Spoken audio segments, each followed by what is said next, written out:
चंद्रयान 3 के south pole पर safe landing के बाद पूरे भारतवर्ष में हर्षोल्लास का माहौल है। वहीं पीएम मोदी भी इसरो वैज्ञानिकों से मिलने के लिए ग्रीस से सीधे आज सुबह 7 बजे बेंगलुरु पहुंच गए। जानकारी के अनुसार पीएम मोदी 7 बजे इसरो कमांड सेंटर पहुंचे हैं और वहां पर उन्होंने देशवासियों को संबोधित करते हुए जय विज्ञान, जय जवान के नारे भी लगाए। आइए देखते हैं पूरी video.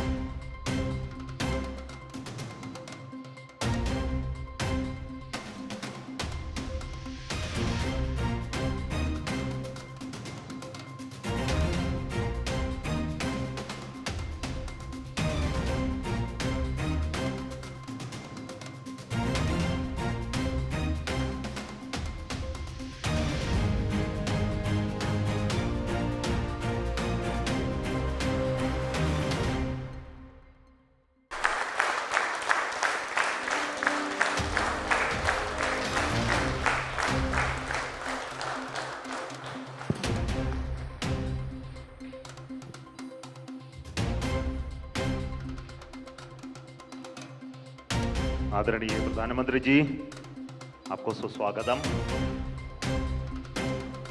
On 23rd of this month, August, we made history by landing on the moon. Chandrayaan-3 landed softly on the moon. We were very fortunate to have our Honorable Prime Minister, though away, he joined us live to greet us, to congratulate us, to be with us. And thank you so much for your presence during such a historic day.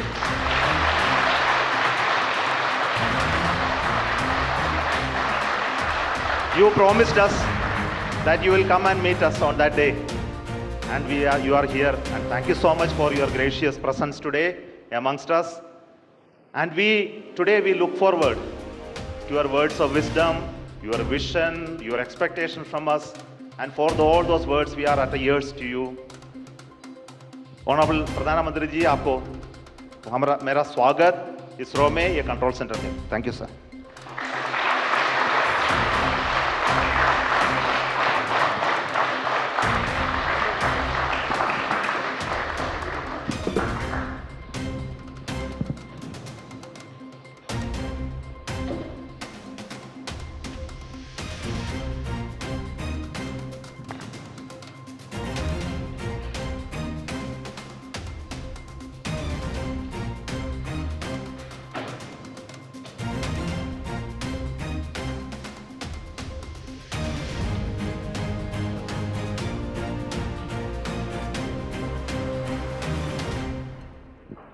So we are seeing the ramp being deployed now. This is animation. We'll see the real.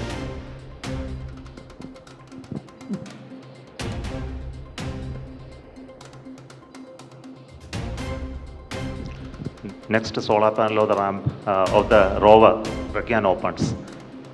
Then it establishes communication with the lander.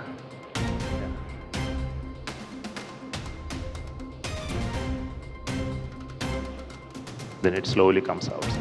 Now the rover has already moved 12 meters. So we'll see the onboard camera visuals. So this is a camera mounted on the side just before the ramp deployment. So what you're seeing is the deployment of the ramp with the rover mounted on that. The solar panel of the rover is deployed already, and it is getting released and moving towards moon.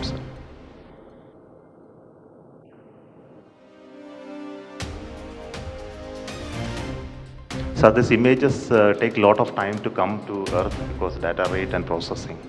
So now this is the early morning image of today morning. The rover is almost out of the field of view. It will turn in the day today and look at the lander and take more pictures. Thank you.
नमस्कार friends.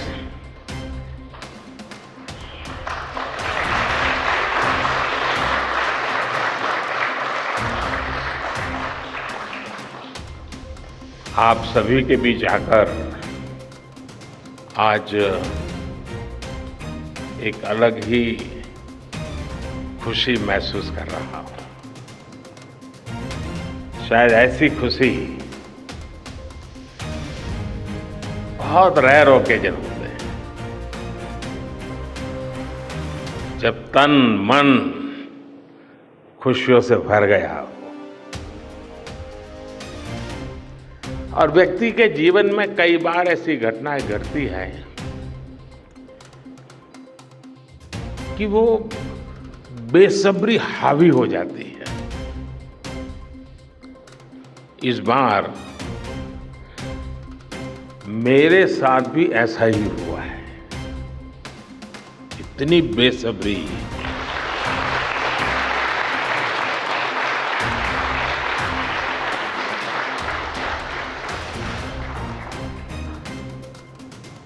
मैं south Africa में था, फिर Greece का कार्यक्रम था तो वहां चला गया, लेकिन मेरा मन पूरी तरह आपके साथ ही लगा हुआ था।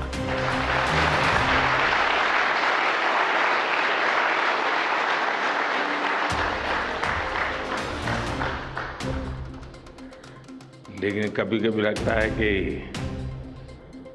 मैं आप लोगों के साथ अन्याय कर देता हूं। बेसब्री मेरी और मुसीबत आपकी। इतनी सवेरे सवेरे आप सभी को और इतना और टाइम, लेकिन बस मन कर रहा था जाऊं आपको नमन करूं। आपको दिक्कत भी होगी, लेकिन मैं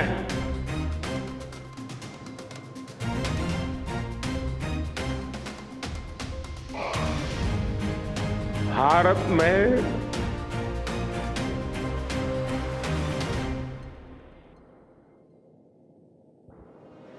आते ही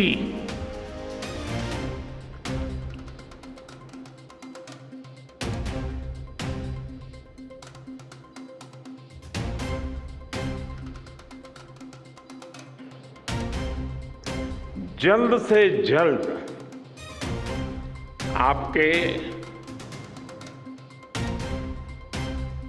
दर्शन करना चाहता था।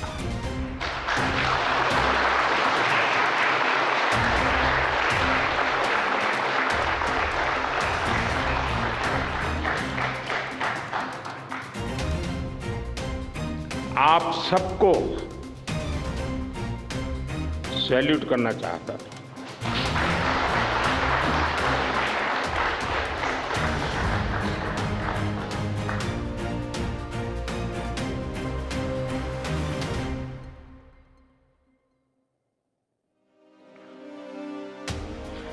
सैल्यूट आपके परिश्रम को, सैल्यूट आपके धैर्य को, सैल्यूट आपकी लगन को,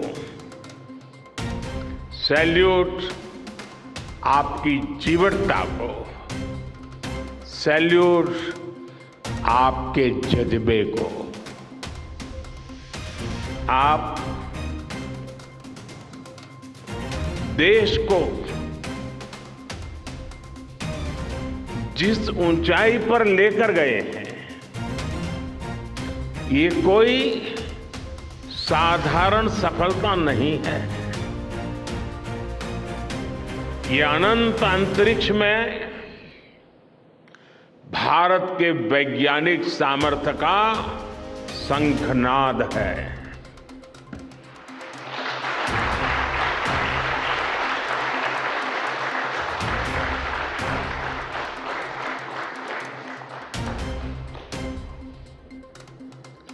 India India is on the moon.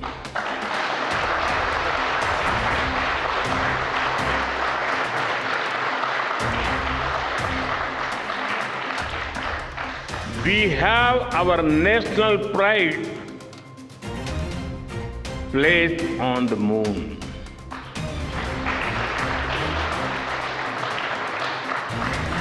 हम वहां पहुंचे जहां कोई नहीं पहुंचा था।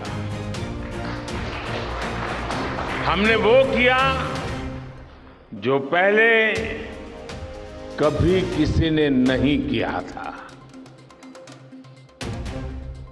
ये आज का भारत है,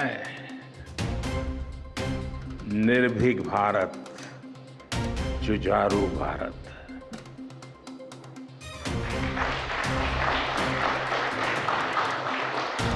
ये वो भारत है जो नया सोचता है, नए तरीके से सोचता है,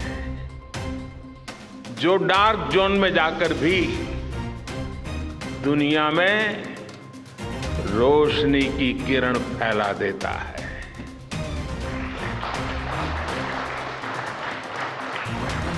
21वीं सदी में यही भारत दुनिया की बड़ी बड़ी समस्याओं का समाधान करेगा। मेरी आंखों के सामने 23 अगस्त का वो दिन, वो एक एक सेकंड बार बार घूम रहा है। जब टचडाउन कंफर्म हुआ तो जिस तरह यहां इसरो सेंटर में पूरे देश में लोग उछल पड़े, वो दृश्य कौन भूल सकता है। कुछ स्मृतियां अमर हो जाती हैं। वो पल अमर हो गया। वो पल इस सदी के सबसे प्रेरणादायी क्षणों में से एक है। हर भारतीय को लग रहा था कि विजय उसकी अपनी है। खुद महसूस करता था, हर भारतीय को लग रहा था कि जैसे वो खुद एक बड़े एग्जाम में पास हो गया है। आज भी बधाइयां दी जा रही हैं, संदेश दिए जा रहे हैं, और ये सब मुमकिन बनाया है आप सबने, आपने।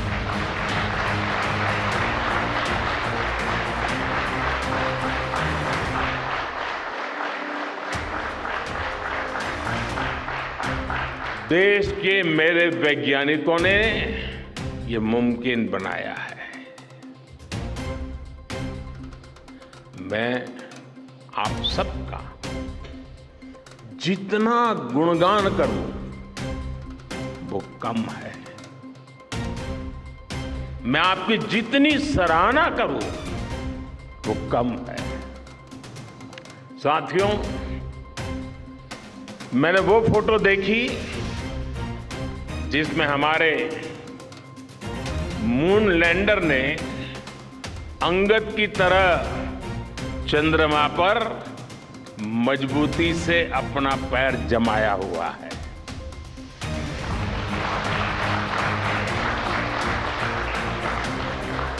एक तरफ विक्रम का विश्वास है तो दूसरी तरफ प्रज्ञान का पराक्रम है।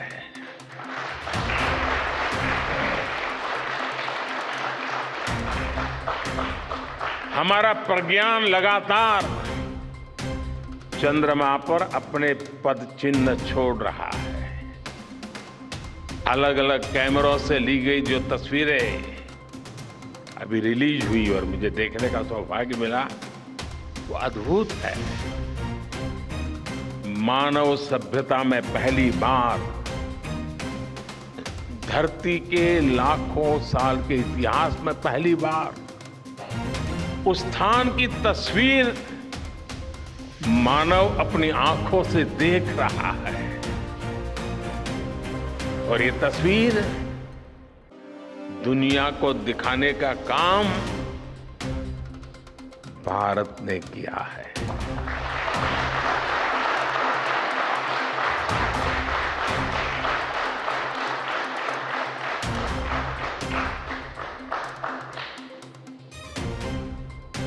आप सभी वैज्ञानिकों ने किया है। आज पूरी दुनिया भारत की साइंटिफिक स्पिरिट का, हमारी टेक्नोलॉजी का और हमारे साइंटिफिक टेम्परामेंट का लोहा मान चुकी है।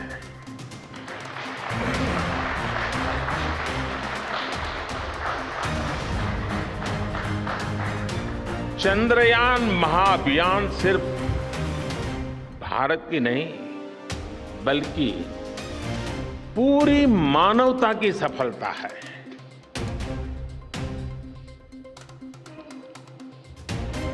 हमारा मिशन जिस क्षेत्र को एक्सप्लोर करेगा उससे सभी देशों के लिए मून मिशंस के नए रास्ते खुलेंगे। ये चांद के रहस्य को तो खोलेगा ही, साथ ही धरती की चुनौतियों के समाधान में भी मदद करेगा। आपकी इस सफलता के लिए मैं एक बार फिर सभी वैज्ञानिकों को, टेक्नीशियंस, इंजीनियर्स और चंद्रयान महाअभियान से जुड़े सभी सदस्यों को बधाई देता हूं।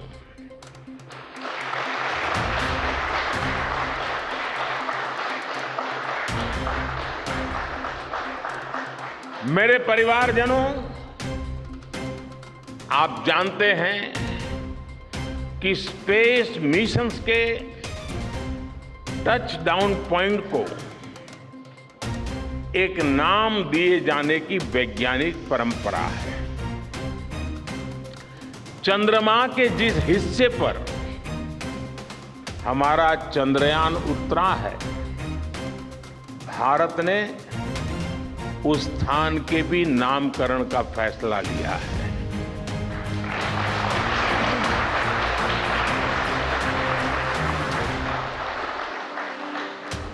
जिस स्थान पर चंद्रयान 3 का मून लैंडर उतरा है, अब उस पॉइंट को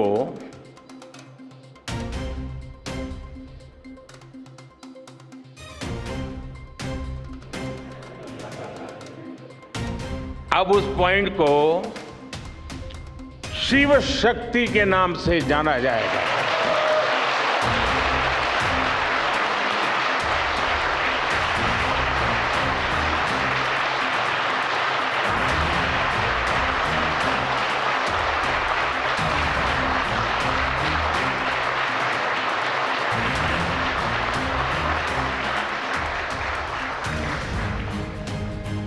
शिव में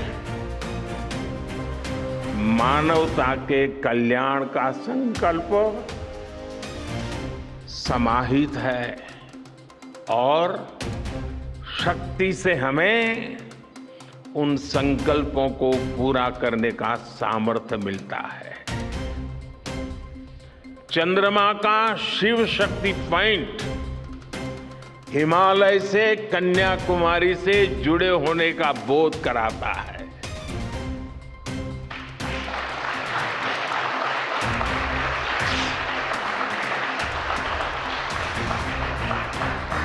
हमारे ऋषियों ने कहा है,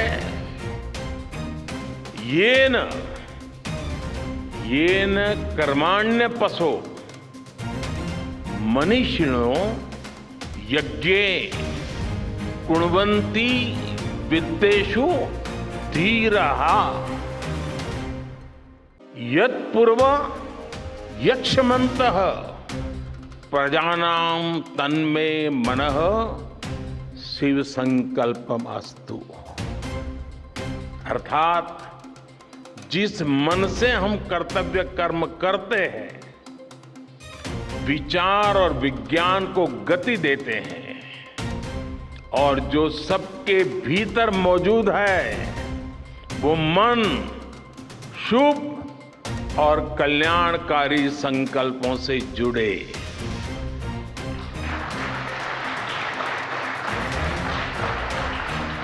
मन के इन शुभ संकल्पों को पूरा करने के लिए शक्ति का आशीर्वाद अनिवार्य है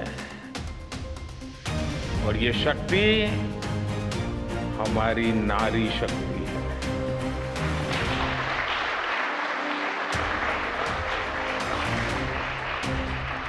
हमारी माताएं बहनें हैं। हमारे यहां कहा गया है, सृष्टि स्थिति विनाशानां शक्ति भूते सनातनी।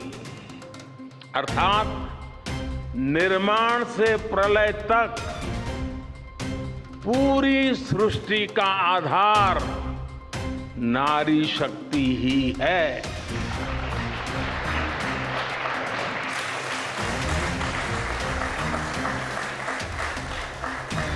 आप सबने देखा है, चंद्रयान 3 में देश ने, हमारी महिला वैज्ञानिकों ने,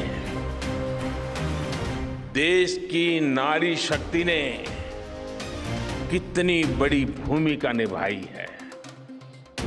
चंद्रमा का शिव शक्ति पॉइंट सदियों तक भारत के इस वैज्ञानिक और दार्शनिक चिंतन का साक्षी बनेगा।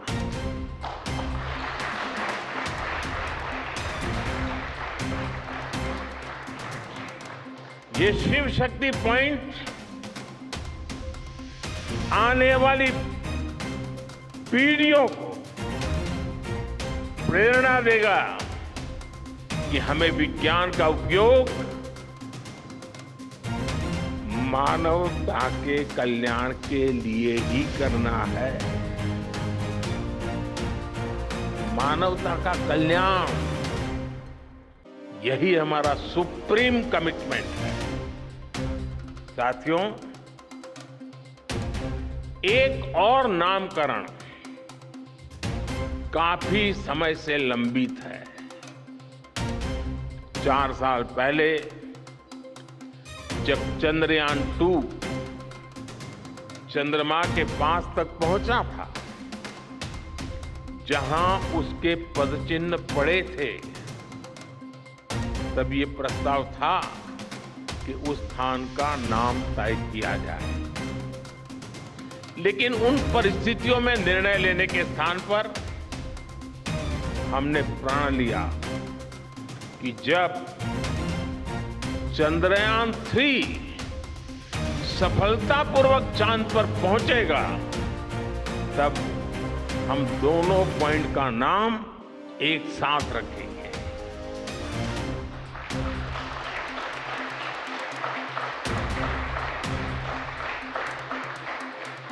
और आज मुझे लगता है कि जब हर घर तिरंगा है, जब हर मन तिरंगा है और चांद पर भी तिरंगा है, तो तिरंगा के सिवाय चंद्रयान 2 से जुड़े उस स्थान को और क्या नाम दिया जा सकता है।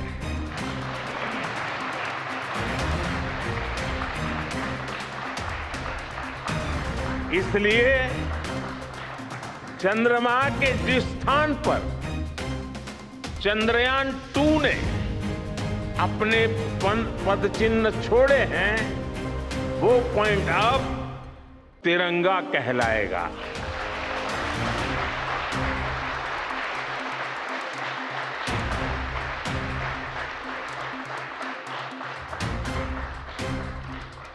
ये तिरंगा पॉइंट भारत के हर प्रयास की प्रेरणा बनेगा। ये तिरंगा पॉइंट हमें सीख देगा कि कोई भी विफलता आखिरी नहीं होती। अगर दृढ़ इच्छा शक्ति हो तो सफलता मिलकर के ही रहती है। यानी मैं फिर दोहरा रहा हूं, चंद्रयान 2 के पद चिन्ह जहां है वो स्थान आज से तिरंगा पॉइंट कहलाएगा। और जहां पर चंद्रयान 3 का मून लैंडर पहुंचा है वो स्थान आज से शिव शक्ति पॉइंट कहलाएगा।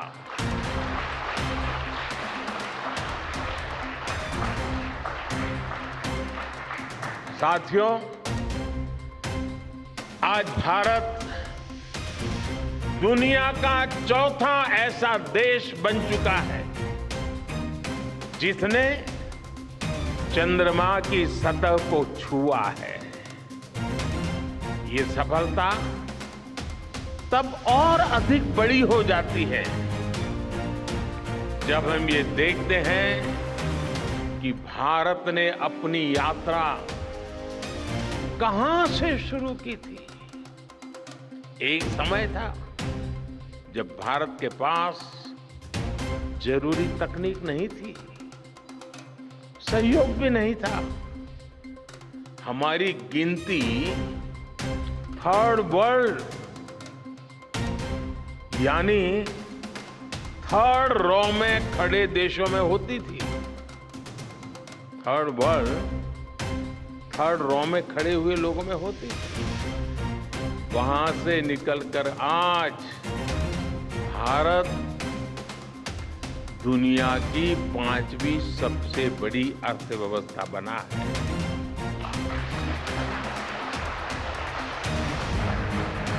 आज ट्रेड से लेकर टेक्नोलॉजी तक भारत की गिनती पहली पंक्ति यानी फर्स्ट रॉ में खड़े देशों में हो रही है। यानी थर्ड रॉ से फर्स्ट रॉ तक इस यात्रा में इसरो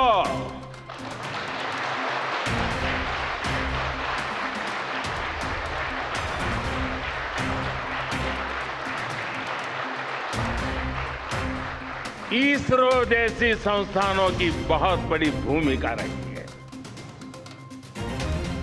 आपने आज मेक इन इंडिया को चांद तक पहुंचा दिया है।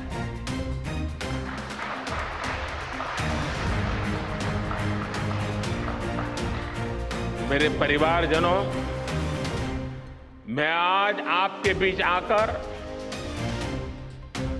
विशेष तौर पर देशवासियों को आपकी मेहनत के बारे में बताना चाहता हूं। जो मैं बातें बता रहा हूं वो आपके लिए नई नहीं है, लेकिन आपने जो किया है, जो साधना की है, वो देशवासियों को भी पता होना चाहिए। भारत के दक्षिण हिस्से से चंद्रमा के दक्षिणी ध्रुव तक चंद्रयान की ये यात्रा आसान नहीं थी। मून लैंडर की सॉफ्ट लैंडिंग सुनिश्चित करने के लिए हमारे वैज्ञानिकों ने इसरो की रिसर्च फैसिलिटी में आर्टिफिशियल मून तक बना डाला। इस आर्टिफिशियल मून पर विक्रम लैंडर को अलग अलग तरीके से सरफेस पर उतारकर उसका टेस्ट किया गया था। अब इतने सारे एग्जाम देकर हमारा मून लैंडर वहां गया है तो उसे सक्सेस मिलनी ही मिलनी थी।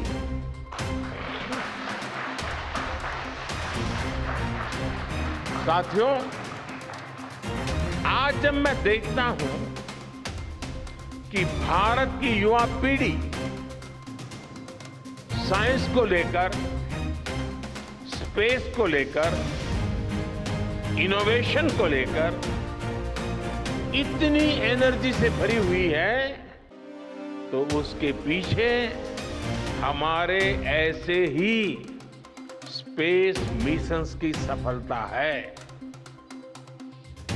मंगलयान की सफलता ने, चंद्रयान की सफलता ने, गगनयान की तैयारी ने देश की युवा पीढ़ी को एक नया मिजाज दे दिया है। आज भारत के छोटे छोटे बच्चों की जुबान पर चंद्रयान का नाम है। आज भारत का हर बच्चा आप वैज्ञानिकों में अपना भविष्य देख रहा है। इसलिए आपकी उपलब्धि सिर्फ ये नहीं है कि आपने चांद पर तिरंगा लहराया, लेकिन आपने एक और बड़ी उपलब्धि हासिल की है, और वो उपलब्धि है भारत की पूरी पीढ़ी को जागृत करने की, उसे नई ऊर्जा देने की।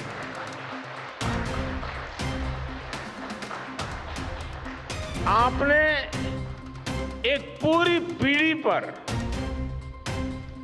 अपनी इस सफलता की गहरी छाप छोड़ी। आज से कोई भी बच्चा रात में जब चंद्रमा को देखेगा तो उसको विश्वास होगा कि जिस हौसले से मेरा देश चांद पर पहुंचा है, वही हौसला, वही जज्बा उस बच्चे के भीतर भी है, उस युवा के भीतर भी है। आज आपने भारत के बच्चों में आकांक्षाओं के जो बीज बोए हैं, कल वो वट वृक्ष बनेंगे और विकसित भारत की नींव बनेगी।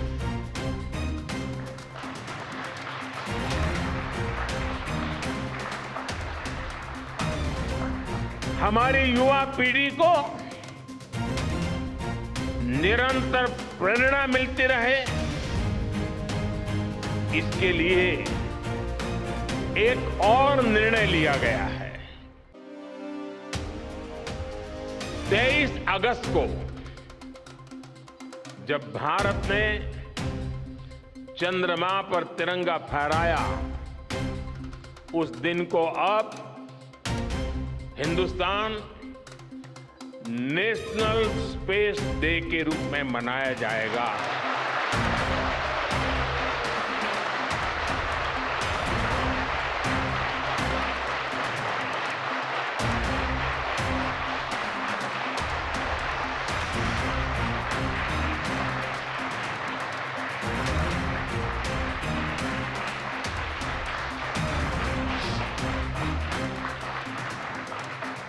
जब हर वर्ष national space day science, technology और इनोवेशन की स्पिरिट को सेलिब्रेट करेगा, हमें हमेशा हमेशा के लिए प्रेरित करता रहेगा।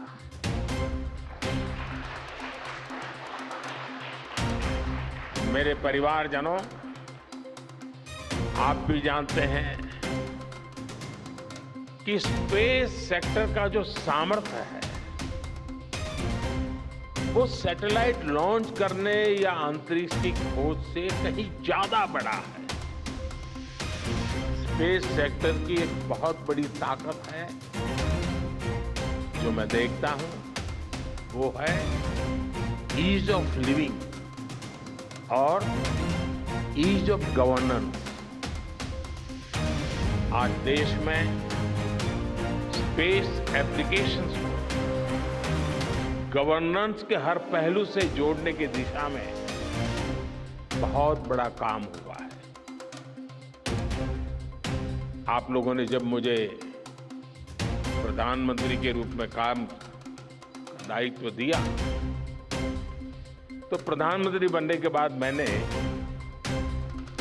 भारत सरकार के जॉइंट सेक्रेटरी लेवल के ऑफिसर्स की स्पेस साइंटिस्ट के साथ एक वर्कशॉप करवाई थी और इसका मकसद ये था कि गवर्नेंस में, शासन व्यवस्था में ट्रांसपेरेंसी लाने में स्पेस सेक्टर की ताकत का ज्यादा से ज्यादा इस्तेमाल कैसे करें। किरण जी शायद हम लोगों के साथ काम कर रहे हैं। इसी का नतीजा था जब देश ने स्वच्छ भारत अभियान शुरू किया, शौचालयों का निर्माण शुरू किया, करोड़ों घरों को बनाने का अभियान चलाया।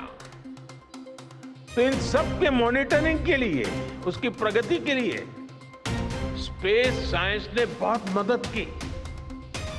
आज देश में दूर दराज के इलाके में एजुकेशन, कम्युनिकेशन और हेल्थ सर्विसेज पहुंचाने में स्पेस सेक्टर की बहुत बड़ी भूमिका है। इन दिनों आजादी के अमृत महोत्सव के निमित्त जो जिले जिले में अमृत सरोवर बन रहे हैं, उसका भी टैगिंग, उसकी भी मॉनिटरिंग स्पेस के द्वारा ही हो रही है। बिना स्पेस टेक्नोलॉजी के हम टेलीमेडिसिन और टेली एजुकेशन की कल्पना तक नहीं कर सकते। स्पेस साइंस ने देश के रिसोर्सेज के ऑप्टिमम यूटिलाइजेशन में भी बहुत मदद की। हमारे देश के एग्रीकल्चर सेक्टर को ताकत देने में, मौसम का अनुमान लगाने में स्पेस सेक्टर जो मदद करता है वो देश का हर किसान जानता है। आज वो देख लेता है अपने मोबाइल पर अगले सप्ताह मौसम का क्या हाल है। देश के करोड़ों मछुआरों को आज नाविक सिस्टम से जो सटीक जानकारी मिल रही है वो भी आप ही की देन है। आज जब देश में बाढ़ आती है, कोई प्राकृतिक आपदा आती है, भूकंप आता है, तो हालात की गंभीरता का पता लगाने में आप सबसे पहले आगे आते हैं।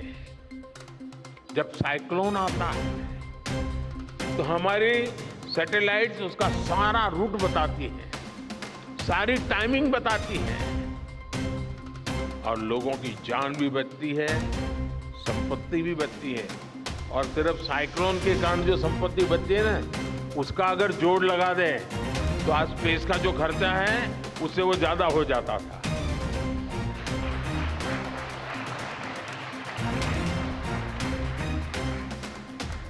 हमारे PM GatiShakti national master plan का आधार भी स्पेस टेक्नोलॉजी ही है। और आज दुनिया भारत के गतिशक्ति प्लेटफॉर्म का अध्ययन कर रही है कि प्लानिंग और मैनेजमेंट में ये प्लेटफॉर्म कितना उपयोगी हो सकता है। इससे प्रोजेक्ट्स की प्लानिंग, एजुकेशन और मॉनिटरिंग में काफी मदद मिल रही है।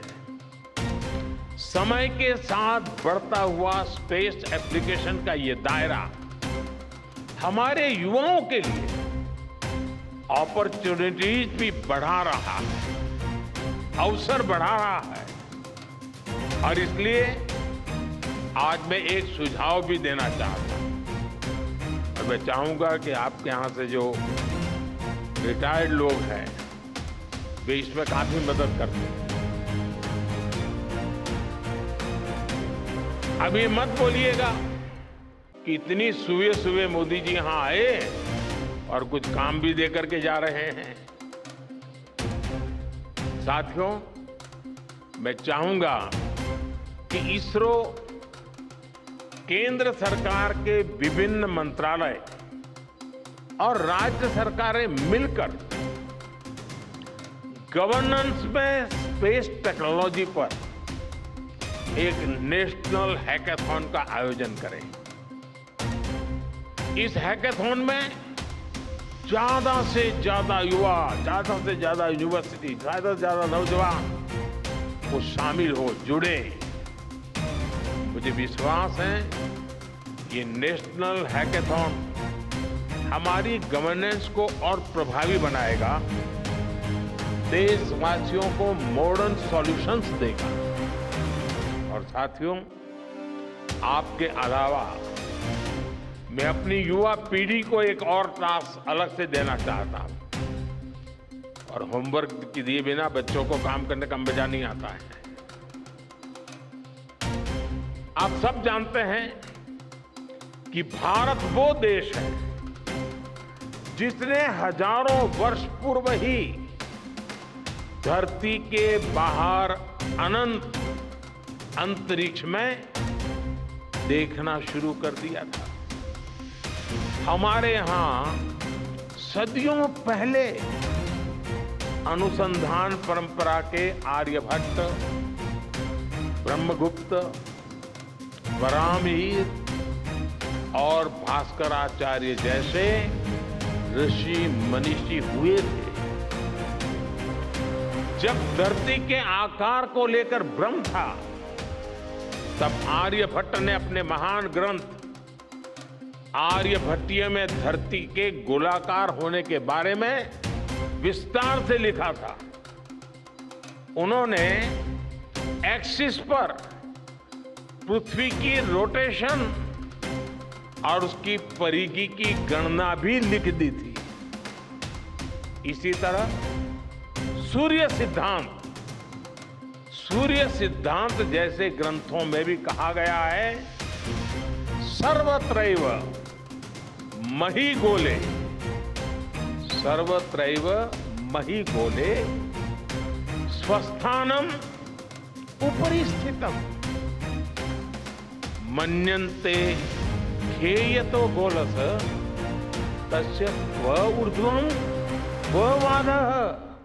अर्थात पृथ्वी पर कुछ लोग अपनी जगह को सबसे ऊपर मानते हैं, लेकिन ये गोलाकार पृथ्वी तो आकाश में स्थित है।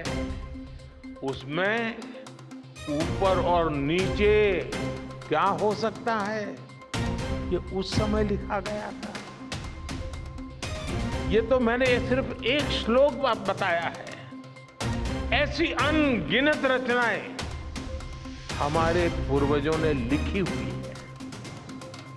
सूर्य, चंद्रमा और पृथ्वी के एक दूसरे के बीच में आने से ग्रहण की जानकारी हमारे कितने ही ग्रंथों में लिखी हुई पाई जाती है। पृथ्वी के अलावा अन्य ग्रहों के आकार की गणनाएं, उनके मूवमेंट से जुड़ी जानकारी भी हमारे प्राचीन ग्रंथों में मिलती है। हमने ग्रहों और उपग्रहों की गति को लेकर इतना सूक्ष्म गणनाएं करने की वो काबिलियत हासिल की थी कि हमारे यहां सैकड़ों वर्ष आगे के पंचांग यानी कैलेंडर्स बनाए जाते थे। इसलिए मैं इससे जुड़ा एक टास्क अपनी नई पीढ़ी को देना चाहता हूं, स्कूल कॉलेज के बच्चों को देना चाहता हूं। मैं चाहता हूं कि भारत के शास्त्रों में जो खगोलीय सूत्र हैं, उन्हें साइंटिफिकली प्रूव करने के लिए नए सिरे से उनके अध्ययन के लिए नई पीढ़ी आगे आए। ये हमारी विरासत के लिए भी जरूरी है और विज्ञान के लिए भी जरूरी है। आज जो स्कूल के, कॉलेज के, यूनिवर्सिटी के स्टूडेंट्स हैं, रिसर्चर्स हैं, उन पर एक तरह से ये दोहरा दायित्व है। भारत के पास विज्ञान के ज्ञान का जो खजाना है वो गुलामी के लंबे कालखंड में दब गया है, छिप गया है। आजादी के इस अमृत काल में हमें इस खजाने को भी खंगालना है, उस पर रिसर्च करनी है और दुनिया को भी बताना है। दूसरा दायित्व ये कि हमारी युवा पीढ़ी को आज के आधुनिक विज्ञान, आधुनिक टेक्नोलॉजी को नए आयाम देने हैं। समंदर की गहराइयों से लेकर आसमान की ऊंचाई तक, आसमान की ऊंचाई से लेकर अंतरिक्ष की गहराई तक आपके लिए करने के लिए बहुत कुछ है। आप डीप अर्थ को भी देखिए और साथ ही डीप सी को भी एक्सप्लोर करिए। आप नेक्स्ट जनरेशन कंप्यूटर बनाइए और साथ ही जेनेटिक इंजीनियरिंग में भी अपना सिक्का जमाइए। भारत में आपके लिए नई संभावनाओं के द्वार लगातार खुल रहे हैं। 21वीं सदी के इस कालखंड में जो देश साइंस और टेक्नोलॉजी में बढ़त बना ले जाएगा, वो देश सबसे आगे बढ़ जाएगा। साथियों, आज बड़े बड़े एक्सपर्ट्स कह रहे हैं कि अगले कुछ वर्षों में भारत की स्पेस इंडस्ट्री $8 बिलियन से बढ़कर $16 बिलियन की हो जाएगी। सरकार भी इस बात की गंभीरता को समझते हुए स्पेस सेक्टर में लगातार रिफॉर्म कर रही है। हमारे युवा भी कमर कसकर तैयार है। आपको जानकर सुखद आश्चर्य होगा कि पिछले 4 साल में स्पेस सेक्टर में काम करने वाले स्टार्टअप की संख्या 4 से बढ़कर करीब 150 हो गई है। हम कल्पना कर सकते हैं कि अनंत आकाश में कितनी अनंत संभावनाएं भारत का इंतजार कर रही है। वैसे कुछ दिन बाद 1 सितंबर से MyGov हमारे चंद्रयान मिशन को लेकर बहुत बड़ा क्विज कंपटीशन लॉन्च करने वाला है। हमारे देश के स्टूडेंट्स इससे भी शुरुआत कर सकते हैं। मैं देश भर के स्टूडेंट से आग्रह करूंगा कि आप सभी बड़ी संख्या में इससे जुड़े। मेरे परिवारजनों, देश की भावी पीढ़ी को आपका मार्गदर्शन बहुत आवश्यक है। आप जो इतने सारे इंपॉर्टेंट मिशन पर काम कर रहे हैं, वो आने वाली पीढ़ी ही आगे ले जाने वाली है। आप उन सभी के रोल मॉडल हैं। आपकी रिसर्च और आपकी वर्षों की तपस्या, मेहनत ने साबित किया है कि आप जो ठान लेते हैं वो आप करके दिखाते हैं। देश के लोगों का विश्वास आप पर है और विश्वास कमाना छोटी बात नहीं होती है दोस्तों। आपने अपनी तपस्या से विश्वास कमाया है।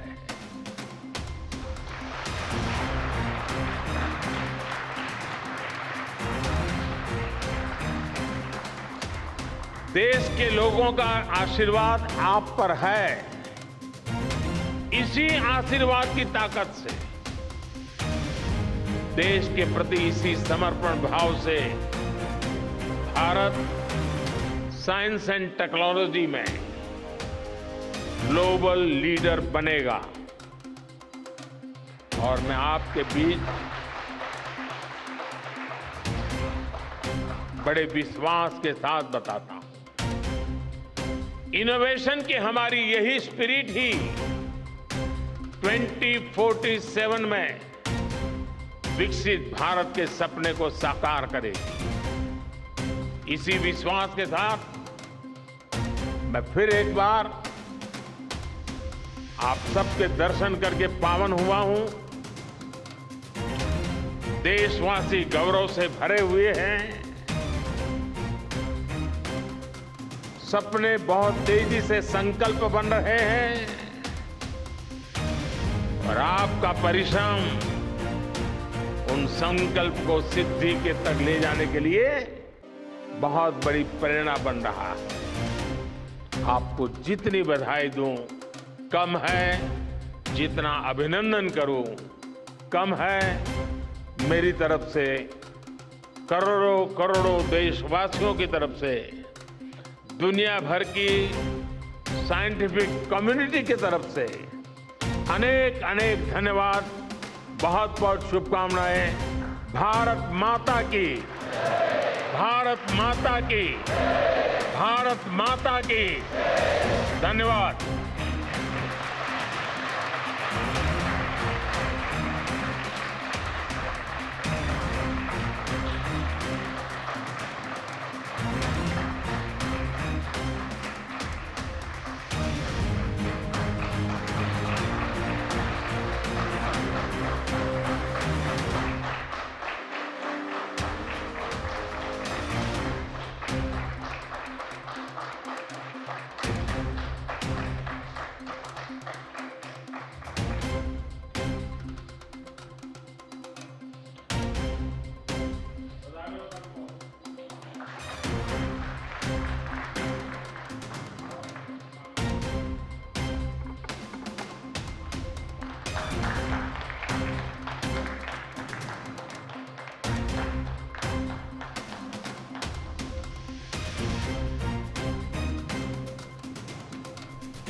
खबर अच्छी लगी तो चैनल को लाइक करें, सब्सक्राइब करें और अपने दोस्तों को शेयर करें। आप देख रहे हैं न्यूज पंच, आपकी आवाज, अलग अंदाज। धन्यवाद।